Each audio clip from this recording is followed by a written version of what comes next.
Assalamualaikum warahmatullahi wabarakatuh. Selamat pagi menjelang siang adik-adik. Hari ini kita akan membahas tentang hormat dan patuh kepada orang tua dan guru.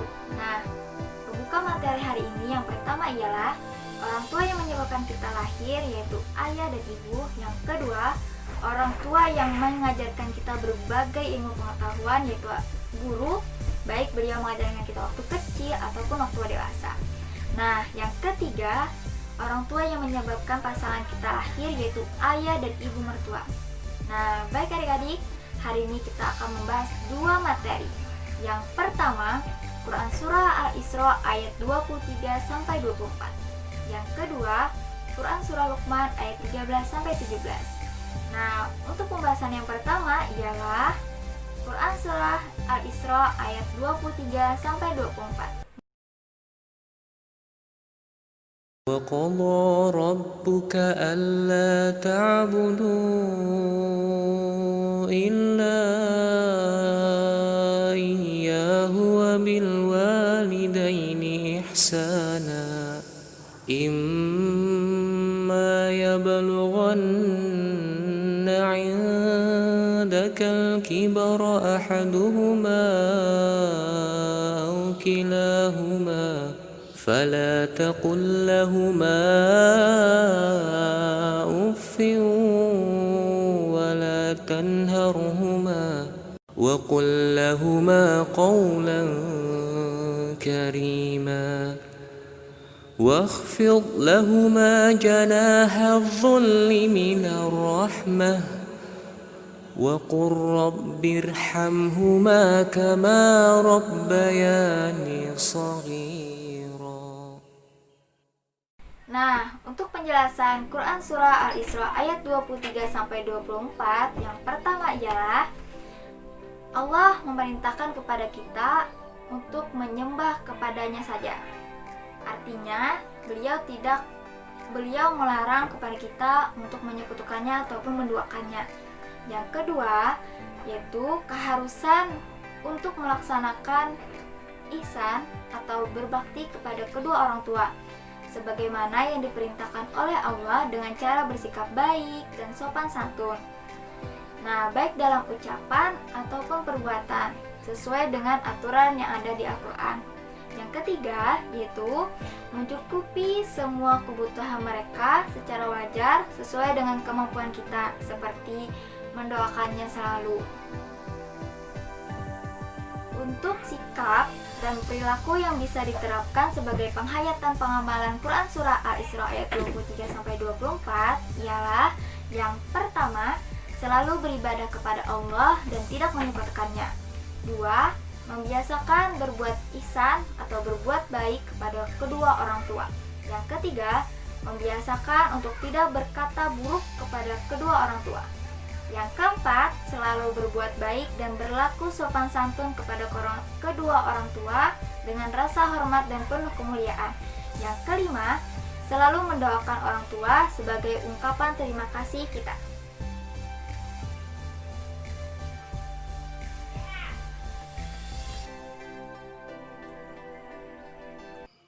وَإِذْ قَالَ لُقْمَانُ لِابْنِهِ وَهُوَ يَعِظُهُ يَا بُنَيَّ لَا تُشْرِكْ بِاللَّهِ إِنَّ الشِّرْكَ لَظُلْمٌ عَظِيمٌ وَوَصَّيْنَا الْإِنسَانَ بِوَالِدَيْهِ حملته أمه وهنا على وهن وفصاله في عامين أن اشكر لي ولوالديك إلي المصير وإن جاهداك على أن تشرك بي ما ليس لك به علم فلا تطعهما وصاحبهما في الدنيا معروفا واتبع سبيل من أناب إلي ثم إلي مرجعكم فأنبئكم بما كنتم تعملون يا بني إنها إن تك مثقال حبة من خردل فتكن في صخرة أو في السماوات أو في الأرض يأت بها الله إن الله لطيف خبير يا بني أقم الصلاة وأمر بالمعروف وانه عن المنكر واصبر على ما أصابك إن ذلك من عزم الأمور.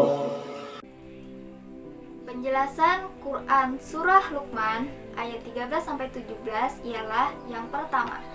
Dijelaskan bahwa syarat untuk mendidik anak hendaknya dilandasi dengan lemah lembut dan kasih sayang. Nah, di sini dikatakan bahwa kebajikan dengan cara menyentuh hati dengan penyampaian yang lemah lembut, tidak membentak, dan panggilan sayang kepada anak. Pada ayat ke-14, Allah menggambarkan kesusahan seorang ibu dalam merawat anaknya. Di sini, gambaran seorang ibu lebih berat daripada seorang ayah. Karena apa? Karena beliau melalui proses mengandung, melahirkan, menyapi, sampai merawatnya. Nah, makanya dari itu di sini dikatakan jasa seorang ibu lebih berat dari seorang ayah. Nah, pada ayat ke-15 dijelaskan bahwa larangan untuk taat kepada orang tua dalam hal mendurhakai Allah. Dan di sini nasihat Luqman kepada anaknya tentang menolak segala bentuk kemusyrikan dimanapun mereka berada. Ayat ini sekaligus juga memberitahu bahwa mempergauli keduanya dengan baik hanya terkait dalam urusan dunia, bukan keagamaan. Jadi, jika orang tua menyuruh kita untuk berbuat hal yang dilarang oleh Allah, kita boleh menolaknya, tapi dengan cara lemah lembut, tidak membentak ataupun berkata kasar kepada mereka. Selanjutnya, pada ayat 16, di sini dikatakan bahwa bentuk kekuasaan Allah yaitu dalam menghitung amal manusia dalam sekecil apapun. Pada ayat 17 dikatakan bahwa perintah amar ma'ruf nahi munkar yang puncak pangkalnya adalah sholat serta amal kebaikan yang tercermin dari sholat yang dilaksanakan dengan benar. Sikap dan perilaku yang bisa diterapkan sebagai penghayatan dan pengamalan Quran Surah Luqman ayat 13-17 sebagai berikut. Yang pertama, selalu mengesahkan Allah dan tidak menyekutukannya dengan sesuatu pun. Yang kedua, selalu berbuat baik kepada orang tua, terutama ibu, karena dia telah mengandung kita dengan kepayahan, melahirkan, merawat, dan mendidik kita sebagai ungkapan terima kasih kepada mereka. Yang ketiga, membiasakan diri untuk berbuat baik dan mentaati orang tua sepanjang tidak untuk berbuat maksiat kepada Allah dan menyekutukannya. Yang keempat, selalu berbuat baik karena sekecil apapun perbuatan kita, baik maupun jelek, pasti akan mendapatkan balasan dari Allah Subhanahu wa Ta'ala.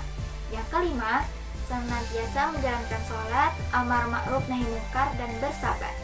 Nah, untuk materi hari ini cukup sampai di sini dulu. Selamat menonton videonya, semoga bermanfaat untuk kalian. Terima kasih. Wassalamualaikum warahmatullahi wabarakatuh.